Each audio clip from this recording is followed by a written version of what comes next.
नमस्कार, मैं हूं निशांत चौधरी और आज हम मुजफ्फरनगर के चरथावल विधानसभा बगरा ब्लॉक में। और आज हमारे साथ बड़े डायनेमिक पर्सनैलिटी रखते हैं। एसीपी साहब हैं मुजफ्फरनगर से, अभिषेक सिंह जी। और ये आज बगरा में आए हैं मुस्लिम समाज को ये समझाने की सीए का मतलब क्या है, क्योंकि 2019 में यहाँ पे देखा गया था कि काफी दंगे का माहौल बना था और काफी लोग घबराए हुए थे। तो एसएसपी साहब, ये आपको कैसे लगा कि आपको लोगों के बीच जाना चाहिए और लोगों को बताना चाहिए? देखिए, जैसे ही सीए का नोटिफिकेशन आने की संभावना जैसे थी ही, और पहले से भी हम लोग को बताया गया था कि आप लोग समाज के बीच अंदर जाते रहें, क्योंकि चुनाव भी है। और जैसा कि आप देख रहे हैं कि रमजान का पर्व भी चल रहा है और होली भी आने वाली है, तो सीए के नोटिफिकेशन के बाद ऐसी कोई भ्रांति ना समाज में फैल जाए कि जिससे समाज के बीच का भाईचारा या सद्भाव खराब। इसको देखते हुए हमने बहुत ही बृहद बैठकें की, थाना लेवल से लेकर मेरे स्तर तक कंटिन्यूअसली लोगों से वार्ता की गई। आज जैसे आपके सामने यहाँ पर मैं बगरा में आया हूँ, तो यहाँ पर हमने एक रूट मार्च निकाला ताकि पब्लिक को कॉन्फिडेंस आए कि फोर्स उनके सिक्योरिटी के लिए कंटिन्यूअस पेट्रोलिंग कर रही है। और साथ में सीए के संबंध में मैंने इनको क्लैरिफाई किया कि ये नागरिकता देने का कानून है, किसी की नागरिकता छीनने का इसमें कोई प्रावधान ही नहीं है।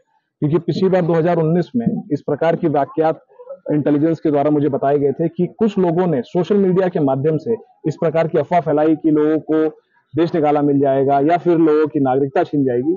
तो सबसे पहले पब्लिक के बीच में इस बात का संवाद करना बहुत आवश्यक है कि उनको कोई बरगला ना सके, क्योंकि पब्लिक बहुत टाइम बहुत इनोसेंट होती है।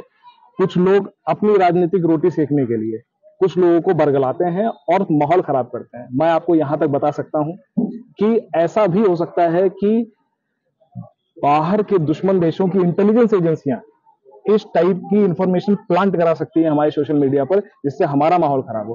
तो एज अ पुलिस ऑफिसर हमारी ये बहुत ही इंपॉर्टेंट जिम्मेदारी है कि हम पहले सब तक ये जो सही मैसेज है उसको कम्युनिकेट करें। और मैं जैसे कि आपने देखा कि सीए के नोटिफिकेशन गिरना टाइम हो गया और हमारे रोजे चल रहे हैं, हमारी जुम्मे की नमाज भी हुई, लेकिन कहीं कुछ नहीं हुआ, क्योंकि पब्लिक को हमारे अंदर कॉन्फिडेंस, हमें पब्लिक में कॉन्फिडेंस है कि कोई भी भ्रांति नहीं फैल सकती। क्योंकि मैंने भी अपनी पहली बार ऐसा देखा है कि एसएसपी साहब ने खुद ये जिम्मेदारी ली किसी जिले में कि मैं लोगों के बीच जाऊंगा, मैं समझाऊंगा। और चुनावी माहौल है और मुजफ्फरनगर बड़ी हॉट सीट रहती है, सभी दल यहाँ पे मौजूद हैं, बट मुझे पहली बार ऐसा नजर आया है कि खुद आपने जिम्मेदारी, पहली दफा किसी ने ऐसी जिम्मेदारी ली है और लोगों के बीच पहुंचे हैं और लोगों से बात अपने आप वार्ता की है, ना कि किसी और को जिम्मेदारी दी है। इसके लिए बहुत बहुत धन्यवाद आपका है कि आप लोगों के बीच पहुंचे और जानकारी प्राप्त कराई कि सीए का मतलब क्या है। और हम जानना चाहेंगे कि चुनाव में क्या ऐसा चल रहा है, चुनाव की क्या माहौल है जिससे जिले में कोई आप शांतिपूर्ण चुनाव करा पाए? देखिए, चुनाव का नोटिफिकेशन हमारे जो लोकसभा सीट है मुजफ्फरनगर का, वो 20 तारीख को हो चुका है जिलाधिकारी द्वारा। तो अब नामांकन की प्रक्रिया चल रही है अभी, और उसके लिए हमारी फोर्स एकदम मुस्तैद है। फिलहाल एरिया डोमिनेशन के लिए और कॉन्फिडेंस बिल्डिंग मेजर्स के लिए हमारे पास 2 कंपनी पैरामिलिट्री आ रखी है, जिसमें से एक कंपनी आईटीबीपी है, एक कंपनी सीआरपी है। इसके अलावा हमने पूरे इलाके को सेक्टर और जोनों में बांट रखा है, और ना ही केवल हम हर जगह जाके पेट्रोलिंग कर रहे हैं, परंतु हम एक एक व्यक्ति जो भी हमारे हिस्ट्री शीट्स में है उन सबका पर्सनली सत्यापन कर रहे हैं। हमने क्रिटिकल और वल्नरेबल गांवों को और बूथों को चिन्हांकित कर लिया है। वल्नरेबल लोगों से पर्सनली हम लोग जाके बैठक कर रहे हैं, जिसमें मेरे और डीएम द्वारा पर्सनली बूथों का भ्रमण किया जा रहा है। यहाँ पर भी बगरा में मेरे द्वारा पर्सनली हिस्ट्री शीटर्स को सत्यापित किया गया है और उनको हिदायत दी गई है किसी प्रकार से भी अपने व्यवहार में यदि वो वायलेंट एक्टिविटी करते हैं या अन्य कोई ऐसी गैर कानूनी हरकत करते हैं तो सख्त कार्रवाई उनके खिलाफ की जाएगी। इसके अलावा हमने 18 flying squads, 18 static surveillance teams और 27 नाकाबंदी करने के लिए अंतर जनपदीय और अंतर राज्यीय बैरियर्स क्रिएट किए हैं, जहां पर कंटिन्यूसली चेकिंग चल रही है।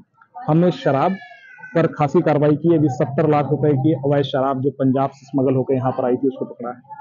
एनडीपीएस के ऊपर हमारी निगाहें हैं। हवाला का पैसा हम फ्लो नहीं होने देंगे। किसी प्रकार से भी हम इस चुनाव को 4 एम्स के माध्यम से मैनेज करेंगे। नंबर 1, हम एमसीसी का कड़ाई से पालन कराएंगे। नंबर 2, हम किसी प्रकार की मसल पावर का इस्तेमाल नहीं होने देंगे वोटर इन्फ्लुएंस करने के लिए। नंबर 3, हम किसी प्रकार का मनी पावर का इस्तेमाल नहीं होने देंगे। और नंबर 4, मिस इन्फॉर्मेशन यदि कोई फैलाता है चुनावी प्रक्रिया के संबंध में, किसी प्रकार के कम्युनल इंसिडेंट्स के संबंध में, किसी प्रकार के कास्ट इंसिडेंट के संबंध में, तो उनके विरुद्ध सख्त से सख्त कार्रवाई की जाएगी। बहुत बहुत धन्यवाद। और आप देख रहे हैं कि इतनी भरी गर्मी में भी, धूप में, एसएसपी साहब लोगों के बीच हैं, सिर्फ इसीलिए कि चुनाव अच्छे से हो सके और लोगों में मिसगाइड ना हो। धन्यवाद। मैं हूं शांग चौधरी, टीवी 27 के साथ।